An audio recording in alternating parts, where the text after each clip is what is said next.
자, 우리 성경 말씀 보십니다. 구약 성경의 룻기서 4장 말씀입니다.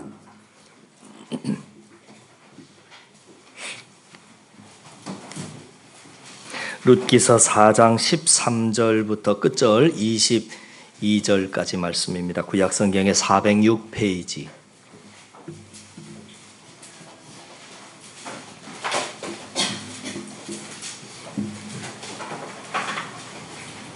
13절부터 한 목소리로 말씀 같이 읽습니다.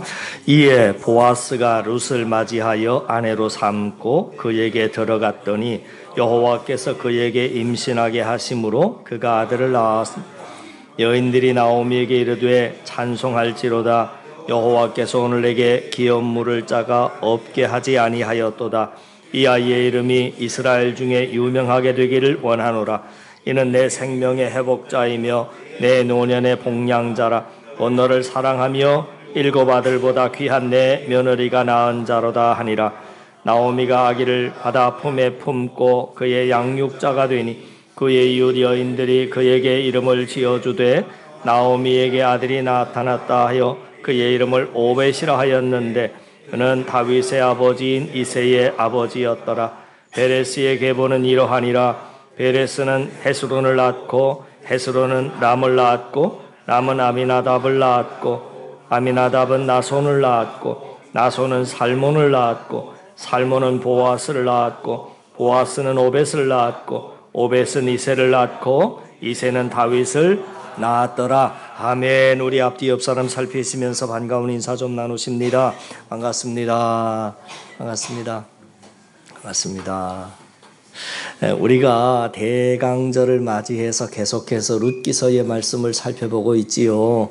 오늘이 이제 6번째 시간인데 오늘까지 또 계속해서 룻기서의 말씀을 보려고 합니다. 특별히 여러분 성탄절이 가까워지면 생각나는 성경 속의 인물이 여럿이 있게 되는데 그 중에 한 사람이 바로 룻입니다. 왜냐하면 마태복음 1장에 나오는 예수님의 족보에 이 룻의 이름이 올라가 있기 때문입니다. 룻이 보아스와 결혼을 하고 오벳을 낳는 내용이 오늘 본문의 말씀인데요. 둘이 결혼해서 낳은 오벳의 아들이 이새가 되고 그리고 이새의 아들이 다윗입니다. 그리고 예수님은 다윗의 후손으로 오시는 겁니다. 결국 룻과 보아스는 구속사에 참 귀하게 쓰임받는 가정으로 남습니다. 여러분, 한 시대의 큰 구원의 역사에 쓰임을 받는다는 것보다 더 영광스러운 것은 없을 겁니다. 특별히 룻과 보아스의 가정이 더 귀해 보이는 이유는 그들이 살았던 시대가 영적 부흥기의 시대가 아니라 영적 암흑기라고 일컬어지는 사사시대였기 때문입니다. 구원의 빛이 보이지 않는 그 칠흑 같은 어두운 시대에 두 사람이 어떻게 그렇게 귀한 구속사역에 쓰임받을 수 있었는지 오늘 우리가 잠시 사사시대의 특징과 한번 비교해 보면서 이 내용들을 살펴보려고 합니다. 여러분 앞에서 말씀드렸습니다마는 사사시대의 특징은 왕이 없었다 하는 것이었습니다. 그래서 사사기서 마지막 21장 25절에 그때에 왕이 없었으므로 사람들이 각각 자기 소견에 옳은 대로 행하였더라. 이것이 바로 사사시대의 특징입니다. 왕이 없었기 때문에 각각 자기 소견에 옳은 대로 살았다라고 하는 것은 그 시대 이스라엘 백성들이 왕이신 하나님을 인정하지 않고 멀리하며 살았다 하는 겁니다. 왕이 없었다라고 하는 것은 하나님이 안 계셨다라고 하는 말이 아니라 왕 되신 하나님은 전에도 계셨고 지금도 계시고 앞으로도 계시는 분인데 이스라엘 백성들이 왕 되신 하나님이 없는 삶을 살았다 하는 겁니다. 결국 하나님의 말씀을 멀리했고 그래서 전부 자기 생각대로 자기 소견대로 그냥 자기가 왕이 되어서 살았던 시대입니다. 사람이 하나님의 말씀을 멀리하면 삶의 기준이 말씀이 아니라 거의 대부분 돈이 자리를 잡게 됩니다. 여러분, 모든 결정과 선택의 기준이 돈이 되었던 시대가 바로 사사시대였습니다. 성경은 그러한 사사시대의 구체적인 모습을 한 가정을 집중적으로 샘플로 삼아서 우리에게 보여주는데, 그 가정이 바로 엘리멜렉이라고 하는 사람의 가정입니다. 그래서 여러분 앞에서 살펴봤었습니다마는 룻기서 1장을 시작하자마자 엘리멜렉의 가정이 약속의 땅인 가나안 땅에 임한 흉년을 피하기 위해서 모압이라고 하는 이방 나라로 이주했다 하는 내용을 살펴봤었습니다. 하나님의 백성이 당연히 하나님께서 주신 약속의 땅인 가나안 땅에 있어야 되는데, 흉년이 임하자 하나님의 뜻을 저버리고 저들이 먹고 살기 위해서 경제적인 이유로 하나님께 묻지도 않고 그냥 자기 마음대로 이주해버렸다 하는 겁니다. 그러니까 다시 말해서 물질과 풍요를 쫓아서 자기 마음대로 이사를 한 겁니다. 이게 바로 사사시대의 백성들의 보편적인 모습이었습니다. 그렇게 쉽게 약속의 땅을 떠나고 하나님의 뜻을 떠나게 됐을 때 엘리멜렉의 가정이 이방 땅인 모압으로 이주하자마자 가장되는 엘리멜렉이 죽습니다. 만약에 여러분 엘리멜렉의 아내인 나오미가 영적으로 깨어 있었던 사람이라고 한다면 남편이 죽게 됐을 때 금방 좀 눈치를 챘어야만 맞는 거잖아요. 이건 지금 뭔가 잘못 돌아가고 있다. 우리가 뭔가 하나님의 뜻을 떠난 것 같다. 그러니 하나님이 기뻐하시는 것 같지가 않다 하면서 유턴을 해서 다시 약속의 땅인 베들레헴 고향으로 돌아갔으면 좋았는데, 사사시대 이스라엘 백성들은 그러한 영적인 감각이 없었습니다. 남편이 죽었음에도 불구하고 아내 나오미는 모압 땅에 그대로 살면서 두 아들을 그곳에 있는 이방 여인들과 또 결혼을 시킵니다. 하나님께서는 분명히 율법을 통해서 하나님의 백성들이 이방족 속과는 통혼하면 안 된다라고 하는 금지하셨는데, 나오미는 그 하나님의 말씀을 또 어기고 거기에서 이방 여인들에게 자신의 두 아들을 결혼을 시킨 겁니다. 이게 여러분 사사시대의 모습입니다. 그러니까 이사를 하는 것도 자기 마음대로, 자식들 결혼시키는 것도 자기 마음대로, 하나님의 말씀은 전혀 염두에 두지 않는 자기 마음대로 그렇게 이사도 하고 결혼도 시키고 사는 겁니다. 그래서 여러분, 결과가 어떻게 됐는가? 결혼한 두 아들이 자식 한 명도 없이 그 두 자식이 다 죽습니다. 한 집안의 남자들인 아버지 엘리멜렉과 그리고 두 아들이 후손도 없이 다 죽습니다. 이게 여러분 엘리멜렉 가문의 남자는 한 사람도 없고 이제 여자 과부 셋만 남게 된 거지요. 여러분, 이 시대 때 가문에 후손이 없었다라고 하는 것은 오늘날도 마찬가지입니다만 그 가문에 미래가 없다는 이야기잖아요. 성경은 그렇게 미래와 소망이 보이지 않는 엘리멜렉의 가정을 통해서 그 사사시대 당시 이스라엘의 상황이 어떠했는지를 보여주고 있는 것입니다. 하나님의 말씀을 멀리하고 오직 죄악으로만 가득했던 이스라엘 백성들의 삶은 결국 아무런 소망과 미래가 보이지 않는 엘리멜렉의 집안과도 같은 상황이었습니다. 룻기는 그러한 절망 가운데서 상황이 시작이 됩니다. 그게 1장 말씀이었지요. 그런데 은혜가 풍성하신 하나님께서 거의 쑥대밭이 되어버린 엘리멜렉의 가정에 개입하셔서 쓰러져 가고 있는 엘리멜렉의 가문을 다시 일으켜 세우십니다. 그 시작점이 되는 사람이 누구였느냐면 룻이라고 하는 사람입니다.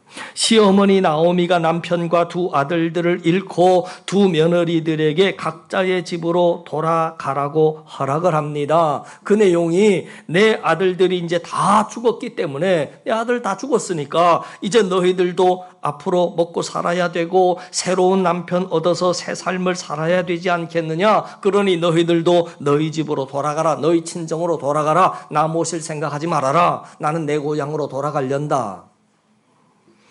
그리고 시어머니 나오미가 두 며느리에게 자유를 줬을 때 오르바라고 하는 며느리는 기다렸다는 듯이 시어머니에게 입을 맞추고 떠났지만 룻이라고 하는 며느리는 시어머니 나오미의 곁에 그대로 남습니다. 자, 그런데 남았던 이유가 참 중요합니다. 왜 남았나? 룻기 1장 16절에 보니까 룻이, 여러분 한번 살펴보십시다. 한두 장만 앞으로 넘기면 되잖아요. 1장 16절 보니까 룻이 이런 고백을 하면서 저는 시어머니를 떠나지 않겠습니다 라고 하는 고백을 하고 있는데 1장 16절입니다. 룻이 이르되, 시작, 룻이 이르되 내게 어머니를 떠나며 어머니를 따르지 말고 돌아가라 강권하지 마옵소서. 어머니께서 가시는 곳에 나도 가고 어머니께서 머무시는 곳에서 나도 머물겠나이다. 어머니의 백성이 나의 백성이 되고 어머니의 하나님이 나의 하나님이 되시리니. 이 고백을 하면서 룻은 시어머니가 자유하라고 해도 자유하지 않고 끝까지 어머니를 따라갑니다. 그 시대 당시에 사람들의 삶의 기준이, 앞에서 제가 뭐라고 말씀드렸느냐면 삶의 기준은 첫째 돈, 둘째 편안함, 그것이 삶의 기준이었습니다. 그게 모든 선택과 결정의 기준이었다. 그래서 약속의 땅을 버리고 모압 땅으로 이주를 갔던 것이고, 그것뿐만이 아니라 하나님의 말씀을 무시하고 이방 여인과 결혼을 시킨 겁니다. 그런데 룻은 시어머니가 가라고 했는데 그때 떠나면 두 가지를 얻을 수 있어요. 첫째는 자유를 얻게 되지요.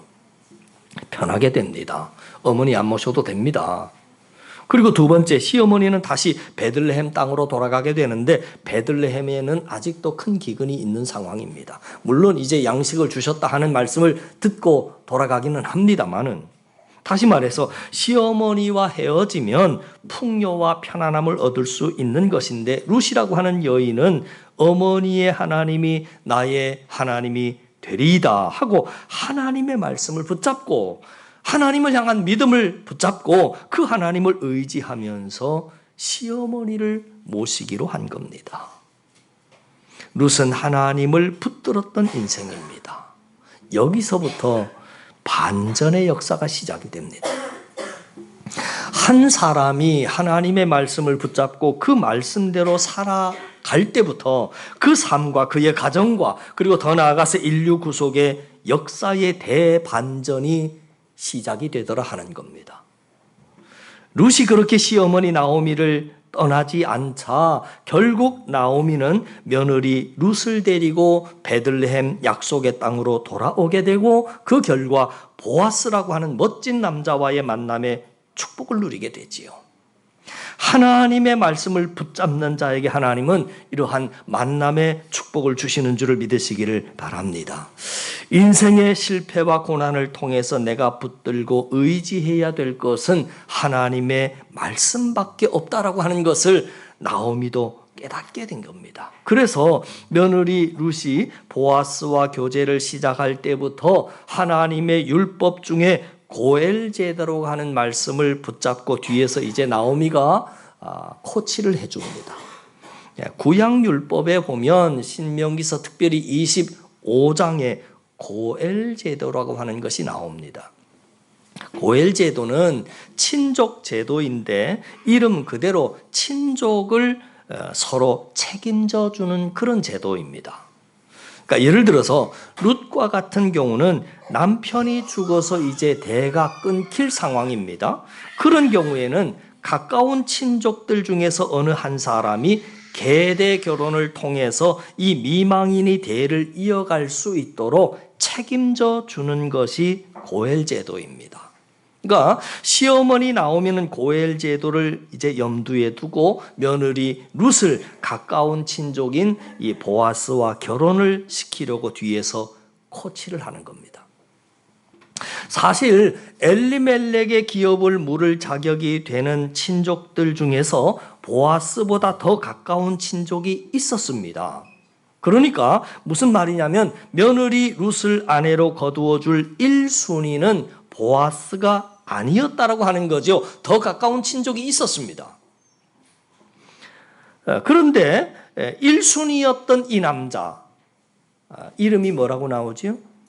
아무개 이렇게 나옵니다. 이름이 아무개 이렇게 나와. 이 아무개라고 하는 남자는 룻을 아내로 맞아들이는 것을 거절합니다. 왜 거절을 했느냐면 먼저 자신이 룻을 아내로 맞아들이게 되면 룻만 아내로 맞아들이는 것이 아니라 룻은 엘리멜렉 가문의 이제 며느리입니다. 그러면 룻을 아내로 맞이하면 엘리멜렉의 땅도 같이 얻게 되는 겁니다. 그러면 여러분 좋은 거잖아요. 좋은 겁니다. 근데 왜 결혼을 거절을 했느냐면 한마디로 말하면 돈 문제 때문이었습니다. 그러니까 엘리멜렉의 땅과 함께 룻을 아내로 맞으면 룻도 자기 아내가 되고 룻의 시어머니인 엘리멜렉의 이제 아버지인 엘리멜렉의 땅도 자기 것이 되는 것인데, 그러니까 여기까지는 좋은 겁니다. 그래서 처음에는 허락을 하게 되잖아요. 그러나 문제는 결혼을 해서 만약에 룻이 아들을 낳게 되면 그 땅이 룻의 아들의 소유가 되는 겁니다. 그러니까 이 남자의 입장에서, 이 아무개의 입장에서는 내가 이 여자와 결혼을 해서 결국 아들을 낳으면 그 모든 땅은 내 차지가 되는 것이 아니라 이 여자의 아들이 갖게 될 것이기 때문에 내가 뭐하러 쓸데없이 그런 서비스를 해줘야 되느냐, 나한테 아무런 득이 없는 일을 내가 왜 해야 되느냐 하는 그러한 계산이 돌아가게 된 겁니다.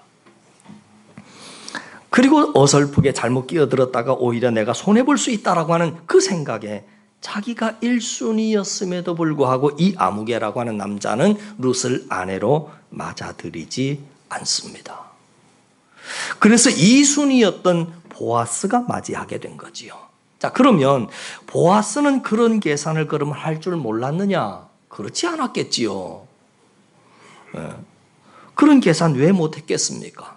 근데 룻을 아내로 맞이했던 보아스의 이유는 뭐냐면, 고엘 제도라고 하는 것이 생긴 이유는 여러분, 내 이득을 챙기자고 생겨난 제도가 아니라 내가 대가 끊길 위기에 있는 친족을 도와주고 섬기라고 도와주라고 생긴 제도입니다. 그러니까 보아스는 하나님의 율법 그대로 대가 끊길 저 가문, 저 미망인을 위해서 자신이 헌신을 결심하는 겁니다. 그래서 많이 그렇게 계산이 나오지만 그 여인을 불쌍한 마음으로 거두어 주는 겁니다. 그래서 결국 하나님이 허락하신 예수님의 조상의 반열에 오르게 되지요.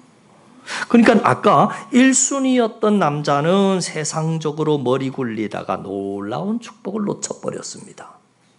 우리는 이 모습을 통해서 대조되는 모습을 발견하게 되지요.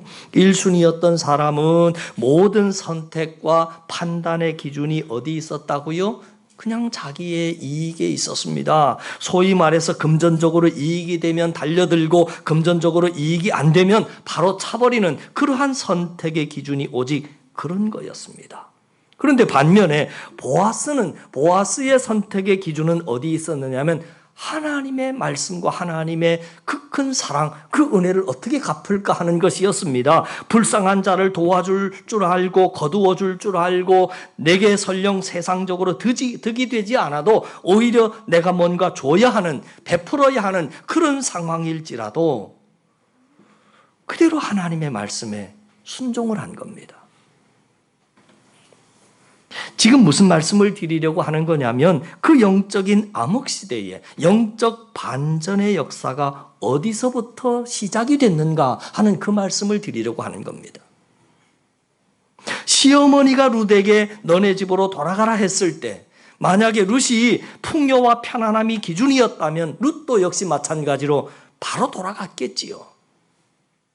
근데 시어머니를 따라가면 결국에는 육체적으로도 힘들고 시어머니 모셔야 되고 그런 어려움이 있습니다. 다 알고 있었지만 그러나 당신의 하나님이 나의 하나님이 되십니다 하면서 하나님 붙잡고 간 겁니다. 소위 말하자면 세상적으로는 손해볼 것을 감수하고 말씀을 룻이 붙잡았습니다. 룻만 붙잡았습니까? 그렇지 않았다는 얘기죠. 지금 나오미 역시 마찬가지입니다. 과거에는 하나님의 말씀과 상관없는 그런 삶을 살았지만 처절한 실패와 그리고 고난의 경험으로 나서부터는 고향 베들레헴으로 돌아와서는 이제 고엘제도 하나님의 말씀을 붙잡기 시작했습니다. 그리고 단 사람 더 있습니다. 보아스라고 하는 남자도 실리를 따지지 않았습니다. 하나님 말씀 그대로 순종했습니다.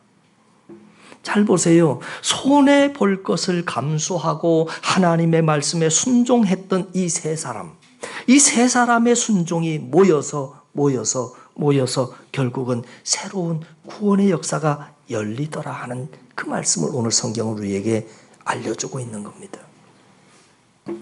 이것이 바로 하나님의 은혜이고 회복의 역사임을 여러분 믿으실 수 있기를 바랍니다. 하나님께서는 엘리멜렉의 가정이 회복되는 모습을 통해서 장차 이스라엘 백성들이 어떻게 회복이 될 것인지를 보여주고 계시는데 그 회복의 키가 어디 있었느냐면 말씀으로 다시 돌아가는 것이었습니다.